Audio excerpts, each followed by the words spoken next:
आता कसा येत नाही भारत पंजाब आता कसा येत नाही। भारत सक्षम भारत टीव्ही पाहणाऱ्या सर्व प्रेक्षकांचं मी श्रीकांत सक्षम भारत टीव्ही SBT मध्ये स्वागत करतो आहे।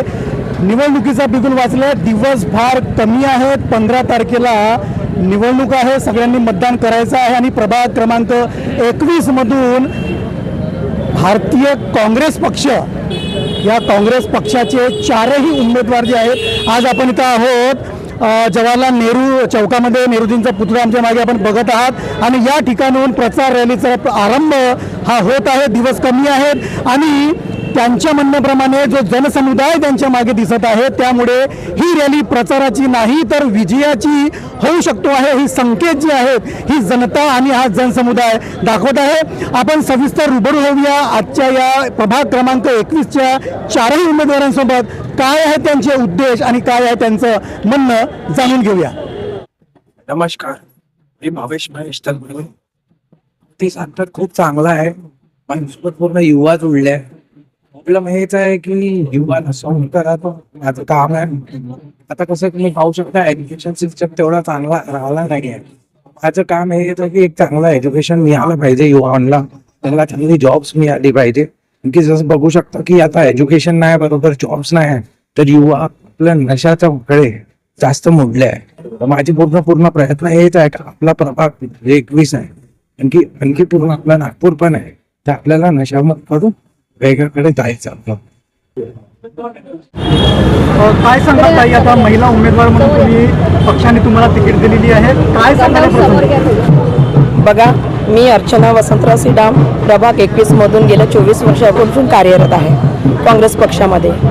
आणि मी सातत्याने बघत आहे की जे लोक पण आता नगरसेवक म्हणून आलेले आहेत, त्यांनी कुठली काम नाही केली, वस्ती स्तरावर कुठलीच काम नाही केली, म्हणून पक्षाने त्यांना हटवून टाकलेले आहेत।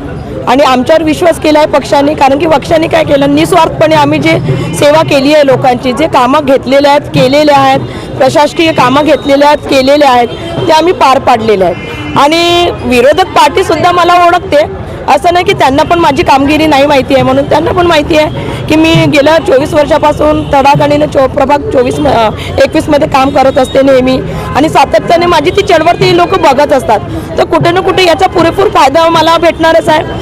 आणि विरोधक पार्टीचे लोकही त्यांनाही माहिती आहे की मी खूप जागरूक आणि सक्रिय कार्यकर्ता आहे, म्हणून तर कुठे ना कुठे माझी जी जनता आहे प्रभाग 21ची जे पण 4 पॅनल म्हणून आमची बनलेली आहे, ती जनता आम्हा लोकांना निवडून आणणारच आहे। नक्कीच याचा 100% रिझल्ट येत्या 15 तारखेला दिसणारच आहे। आणि निवडून आल्यानंतर आम्ही राहिलेले जे कामं आहेत, पूर्वीचे जे नगरसेवकने जे पेंडिंग कामं ठेवलं आहे, त्यांना आम्ही उखारून ते पेंडिंग काम करण्याचा पूर्ण प्रयत्न करून आणि 100% जे आमचं कर्तव्य आहे ते आम्ही कर्तव्य निभवणार आहोत। धन्यवाद। काय सांगू तुम्ही या जनतेला, काय आव्हान कराल की आता काँग्रेस पक्षाने उमेदवारी दिलेली आहे आणि भाजप म्हणतो आहे की 2047 पर्यंत आम्हाला कोणीच हटवू शकत नाही?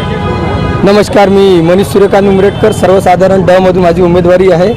येत्या 15 तारीखला तुम्ही इथे बघून घ्याल, चित्र असं होईल 16 तारखेला तुम्हाला माहीत पडेल की काँग्रेसचे 4ही जे पॅनल जो आहे उमेदवार आहे, जे अर्चनाताई आहे, ऋतिकाताई आहे, भावेश भाऊ आहे आणि मी मनीष उमरेटकर, हे तुम्हाला 4ही प्रचंड बहुमताने विजय होईल, आमचाच गुलाल उडेल। कारण की आतापर्यंत जे नगरसेवक राहिलेले आहे, एक तर त्यांनी काही कामं केलेले नाही, फक्त आश्वासन, आणि त्याच्या व्यतिरिक्त इथे पाण्याची समस्या, गटर लाईनची समस्या, वॉटर लाईनची समस्या, अशा प्रत्येक समस्या इथं भरपूर आहे। इथे आता पण अर्धे रस्त्यामध्ये इलेक्ट्रिक पोलचे खंबे आहे, काही इलेक्ट्रिक पोलचे आणि डीपीचे खंबे मी आंदोलन डेप्युटेशन देऊन हटवलेले आहे, पण आणखी पुष्कळ काही समस्या आहे। महिलांच्या रोजगाराची समस्या आहे, युवकांच्या रोजगाराची समस्या आहे, आणि इथे जे सुरक्षेची जे समस्या आहे, हा जो एरिया आहे, जो प्रभाग 21 जो आहे, ह्या कुठे कुठे मध्यमवर्गीय एरिया आहे। इथे जे लोकांना दुसऱ्याकडे डावलले जातात ते सुद्धा एक समस्या आहे, आणि या समस्याला सगळ्यात पहिले आम्ही पार पाडू।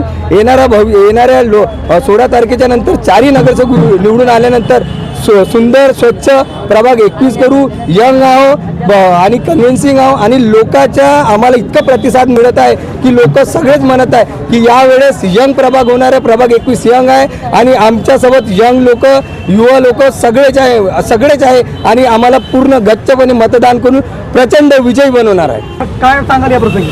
नमस्कार, मी ऋतिका डाफ मस्मारे। क वर्गातनं प्रभाग 21 मधनं मला उमेदवारी मिळालेली आहे. पहिली गोष्ट तर जे तुम्ही आता मुद्दा मांडला आहे, त्या आमच्या नगरसेविका होत्या, माजी नगरसेविका, त्यांनी एवढे घोळ घातलेले आहे. आणि आता मी तुम्हाला एक सांगू इच्छिते, आता शांतीनगर गार्डन त्यांनी मागील 8 दिवसापासून बंद ठेवलेलं आहे. त्यांचं टाईल्स लावायचं काम आहे, पण ज्या प्रकारे ज्या इंचीच्या टाईल्स लागायला पाहिजे होत्या ते लागत नाही आहे. आजूबाजूची तिथले पूर्ण परिसरातले नागरिक खूप त्रस्त आहे. त्यांनी लेटर काढलेलं आहे, सगळ्या नागरिकांनी साईन करून ते लेटर रेडी ठेवलेलं आहे. फक्त एवढंच आहे की समोर जाऊन हा मुद्दा मांडायचा आहे. हा जर मुद्दा आता मांडला गेला नाही तर मी समोर जाऊन नगरसेवक होणारच आहे, 100% मला गॅरंटी आहे. आणि ह्याही जे काही घोळ केलेले आहे ज्या नगरसेवकांनी, ते सगळे उखडून काढायचे आहे. शांतीनगर गार्डन हे आमच्या परिसरातला खूप मोठा भाग आहे. भरपूर वृद्ध लोक किंवा यंग लोक जे जिममध्ये नाही जात, योगा नाही करत, तिथे येतात सगळेजण. पण काय आहे, चांगल्या सौंदर्यीकरण जे केलेलं होतं त्याला पूर्ण उखडून काढणं, सरकारकडून पुन्हा पैसा घेणं आणि पूर्ण घोटाळे करणं, हे काम तिथे सुरू आहे. प्रस्थापित सरकार घोटाळे करत आहे आणि तरी सुद्धा कोणत्या ना कोणत्या माध्यमातून सत्ता त्यांची होत आहे. या प्रसंगी जनतेला काय आव्हान कराल तुम्ही? मी जनतेला हेच आवाहन करेन, आता जनता डोळे उघडा, बघा. तुमच्यासोबत एवढ्या वर्षापासनं म्हणतात आहे, मी मागील 8 वर्षापासून काम करत आहे, 8 वर्षापासून काम करत आहे. काय काम केलं हे जनतेला सगळं दिसत आहे आणि जनता त्याचं उत्तर आता तुम्हाला 16 तारखेला तर देणारच आहे.